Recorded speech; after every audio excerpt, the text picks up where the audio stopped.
Muhammad Ali almost killed his mom the day he was born. His head was gigantic as a newborn, far too big to slip out naturally when mom was giving birth to him.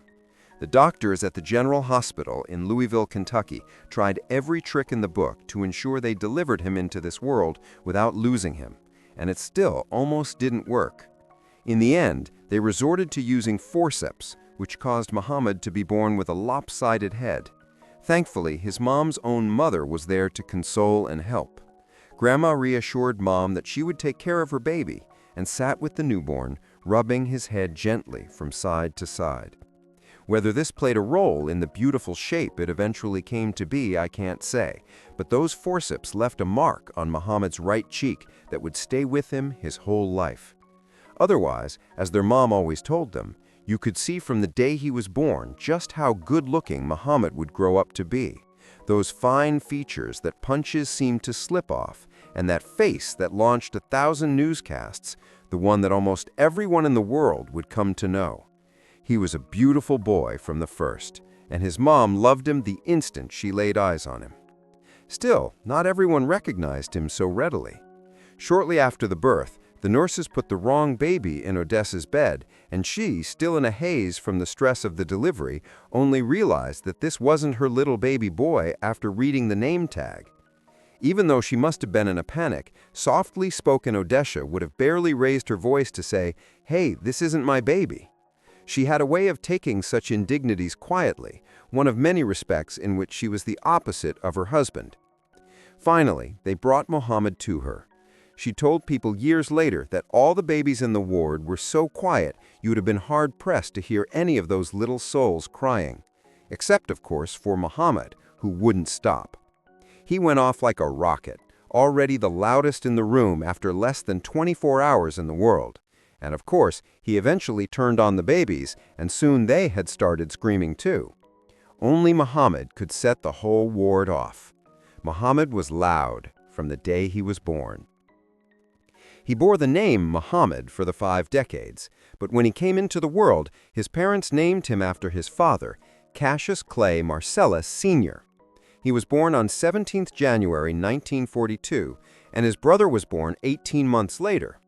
His father was particularly fond of the Hollywood movie star Rudolph Valentino and decided to name his brother after him, Rudolph Arnett Clay.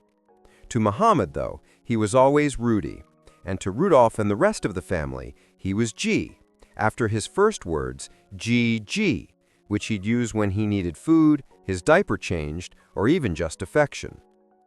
In 1964, his brother would take the name Rahman when he took the name Muhammad, but people in the family still called him G, and do even now.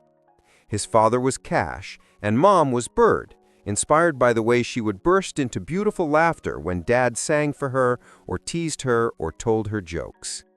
His mother was Odessa Lee Grady, born on February 12, 1917. Her father, John Grady, was half white with a black mother and a white Irish father. He had arrived in America in 1877 from a little town called Ennis in Ireland. After making a long and arduous journey across the pond, he met and married a freed slave woman. Blessed with beauty inside and out, Odessa had a very soft and gentle demeanor. With a heavy-framed body and very light skin, she was easily mistaken for a white woman, even in those days when color was so important to your opportunities in life. Above everything else, you would be hard-pressed to see Odessa angry or upset. Always cheerful, she had a kind of sparkle emanating from her that made her a very affable person. She constantly strove to treat others with dignity and imparted those same values to Muhammad and his brother as soon as they could speak. They were taught to treat people with kindness, embrace good manners, and to respect their elders regardless of their background. Without a shadow of a doubt, Muhammad inherited his sweet and giving nature from his mother. Odessa was also a stickler when it came to neatness. She always kept her children dressed sharp and smart, but her standards also extended to her surroundings. In their home, she made sure the boys did their chores around the house. They had to make their beds every single day before they stepped out of the house, with the clothes that needed washing picked up from the floor and placed into the washing basket. General cleanliness was expected from every family member, young and old. Still, there was no favoritism. Although Muhammad was the firstborn child, our mom loved them the same and didn't favor one over the other. Their father was, in many ways, the opposite of their mother. A talented artist who painted signs in and around the city of Louisville, he once told them that when he first began painting back in the early 1950s, there had been only one other black man painting oil signs in town. Initially, Cassius Sr. started painting only in the black neighborhoods, but as time went on, as a result of word of mouth, requests for his services from the white community started to pour in, despite the fact that town was segregated during that period. Even the pictures of Jesus Christ that hung in many of the churches in Louisville were painted by him. His name was stamped around the town. Muhammad and Rahman were his biggest fans and were always absolutely amazed at his paintings. They would watch him work his magic and just be blown away by his artistic talent, so much so that Rahman wanted to grow up to be able to paint like him. He would be the inspiration for him to take up the art of painting later in life, even if he didn't quite reach his level. He told Muhammad, "You should become a lawyer or doctor." But in the end, of course, it was Dad's other talents that Muhammad would end up emulating over the course of his career. Besides his artistic leanings, Dad was a natural actor, and he loved to sing and dance. He had a showman's spark and would emulate the stars of the time, practicing his vocals after work in the comfort of their home. Another thing he became known for was his flamboyant dress sense. This neat-looking, dark, and handsome man would wear his freshly shone shoes, tight pants, and crisp laundered shirts and hit the jazz clubs where he would dance until the early hours of the morning. He had this way of speaking very fast, as if he was in a rush to get his words out. "Cassius, slow your words down because I hardly understand what you're saying," Odessa would say to him, perhaps not appreciating that hearing him rattle off words at 100 miles a minute would stand Muhammad's career in such good stead one day. Muhammad and his brother always thought that their father could have pursued a career in showbiz, but he told them the racial barrier kept him from making a success because opportunities for blacks just didn't exist at that time. Cassius Sr. also, unfortunately, earned a reputation for drinking and being a ladies' man. He was a playboy, and Odessa had to contend with his ways for much of her life. They would sometimes see their parents arguing, and Muhammad hated it. He would hide under the bed or cover himself up with a blanket. He'd embrace Rahman with an affectionate, protective hug with both arms around his little brother. Nonetheless, they still loved each other, even if they were polar opposites as far as their personalities went. Unlike their mother, their dad was very stern, not one of those fathers who emanated a lot of affection. Worst of all, when he was drunk, he'd often get into arguments and even get physical with their mother. By and large, he was a friendly man who endeavored to treat people right, but those moments had a lasting effect on Muhammad and his brother, and they both attempted to treat the women in their lives better because of them. One thing that both of their parents had in common was their faith. They were staunch Christians and followed the teachings of the Bible religiously.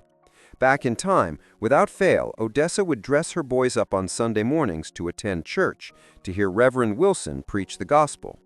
Though she'd shower them with love and affection at home, she wasn't the type to express her feelings openly in the church, like some of their fellow churchgoers.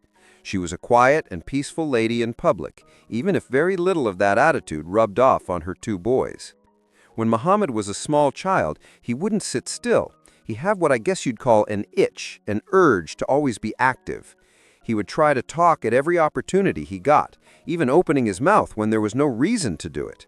He would be eating, stuffing his face with food, and still saying to his mother, "I want more." At the age of 5, he would be playing with the neighborhood kids, standing on a platform like a leader addressing a crowd, with Rudy trailing after him just as fast as his 3-year-old body would allow. Their mom said she realized even then that Muhammad wasn't going to settle for being someone who'd be lingering at the back. He was just destined to be the center of attention, always going to be heard. He was loud, proud, and assertive. His brother thought of him as a born leader, someone he'd follow into almost anything. Mercifully, for two boys so set on diversion, they didn't have too many opportunities to get into serious trouble when they were very young. They stayed in a rough part of town in South Louisville until a couple of years after Rudy was born, but then moved to the west end of the city with their grandparents for a very short while, before moving again just 4 blocks away in 1947. This is the house that is now famous for being Muhammad Ali's childhood home. In the beginning, it was real rough where we were at, but there were worse places in the West End.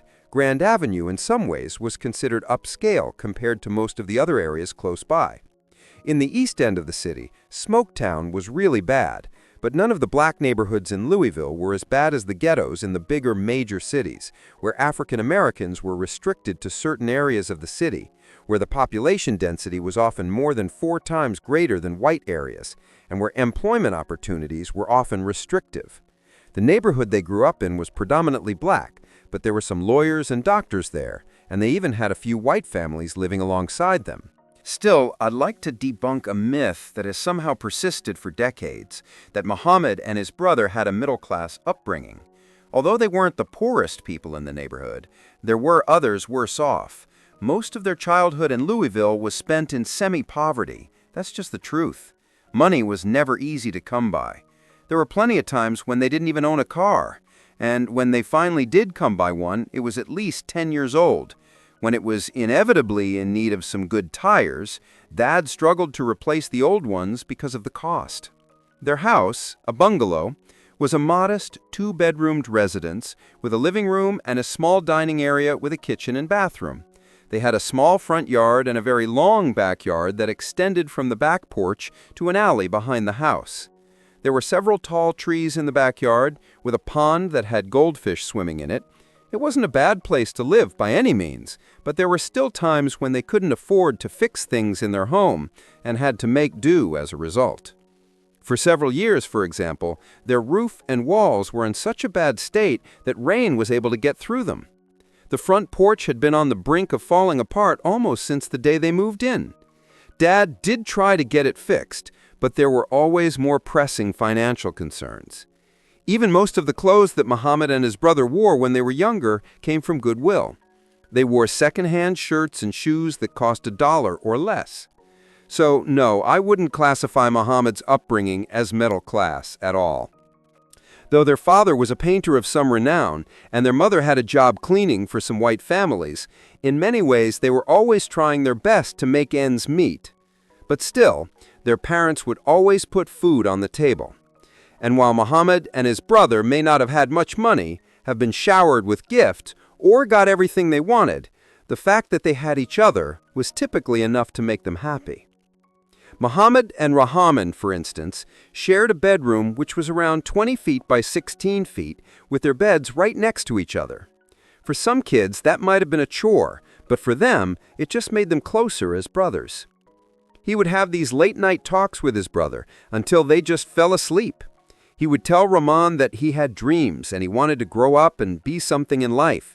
And he would talk to him about one day becoming rich and famous. He would tell his brother that he would buy their mother and father a big new house, a top-of-the-range Cadillac, and have $250,000 in his bank account. More specifically, he said that the $250,000, always that number, would be saved so that if their family was in dire need, they didn't need to worry. Most people thought Muhammad's ambitions were far-fetched, but his brother, Rahman, had great conviction that Muhammad was the chosen one. He always knew he would make it big in the world. While Muhammad was daydreaming about the fortune he would make one day, of course, he never lost his sense of fun, and the humor that he became known for in his adult life can be traced all the way back to when he was a young boy. More than anything, he got a thrill whenever he played a prank, endless variations on which he'd happily devise for anyone he thought might fall for it, but certainly for Rahman in particular. One day, he thought it would be a good idea to get his brother to squeal like a pig through a grandiose plan in which he tied a long string around the curtains in their parents' bedroom. To get his attention, he started pulling the string while he casually lay on his bed. "Hey, Rudy, there's a ghost in our house." The next thing their parents knew, Rudy was yelling and screaming, trying to wake them up with the news that there was a ghost in the house. Dad rushed to their room to see what all the screaming and shouting was all about, and obviously saw through the ruse straight away. "Cassius Jr., will you stop playing tricks on your little brother Rudolph?" I remember him saying, still bleary-eyed for lack of sleep, and using my brother's full name to show his displeasure. Not that it would have ever discouraged Muhammad. "I tricked you really good, Rudy," he repeated, doubled over with laughter. It could have almost been his catchphrase.